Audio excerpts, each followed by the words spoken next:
Jasprit বুমরার shorter লেন্থের বলটা leg সাইডে আলতো করে খেলতে চাইলেন ট্রাভিস হেড।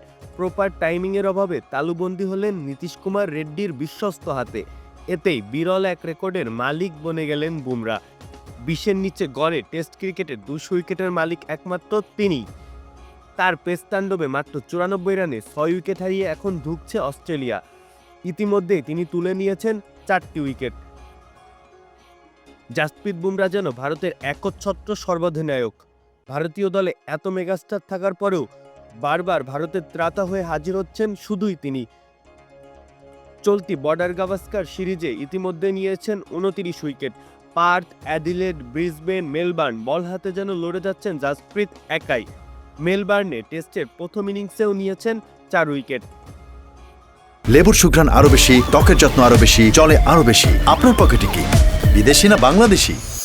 বিশ্ব টেস্ট চ্যাম্পিয়নশিপ ফাইনালে ওঠার লড়াই অস্ট্রেলিয়া ভারতের লড়াইটা হচ্ছে বেশ জমজমাট। তবে বল হাতে একাই যেন লড়ছেন জাসপ্রীত। তার গতি, লাইন, লেন্থ আর সুইংয়ে দিশেহারা অজিরা। রবিবার সকালে ভারতকে 369 রানে গুটিয়ে বেশ দারুণ শুরু করে অজিরা। তবে শুরুতেই অভিষিক্ত স্যাম কনস্টাসকে ফিরিয়ে ভারতকে স্বস্তির সুবাস এনে দেন বুমরা। প্রথম ইনিংসেই ছুরি ঘোরানো এই তরুণের স্টাম্প উপড়ে ফেলে বুমরার উইকেটের খাতা খুলেন। এরপরেই মাত্র 1 রানে সাজঘরে পাঠান বার্থডে বয় হেডকেও। ভারতের সবচেয়ে বড় মাথা ব্যথার কারণ ইনফর্ম হেডকে প্রথম ইনিংসে 0, দ্বিতীয় ইনিংসে ফেরালেন 1 রানে। এরপরেই যেন তাসের ঘরের মতো ভেঙে পড়ে অস্ট্রেলিয়ার ব্যাটিং লাইন আপ। মিশেল মার্শও ফিরে যান রানের খাতা খোলার আগেই। অ্যালেক্স ক্যারিকে বোল্ড করে অস্ট্রেলিয়াকে খাদের কিনারায় নিয়ে গেলেন বুমরা।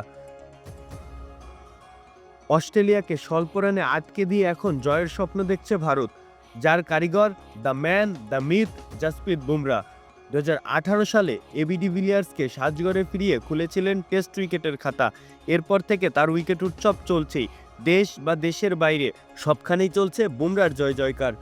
চলতি বর্ডার গাভাস্কার সিরিজে 4 ম্যাচে মোটে 12.28 গড়ে উইকেট নিয়েছেন তিনি 29টা। সব মিলিয়ে 44 টেস্টে উইকেট শিকার করেছেন 202টা। এভারেজ 19.38। অবিশ্বাস্য, অদ্ভুতুড়ে, পাগলাটে, অভাবনীয়।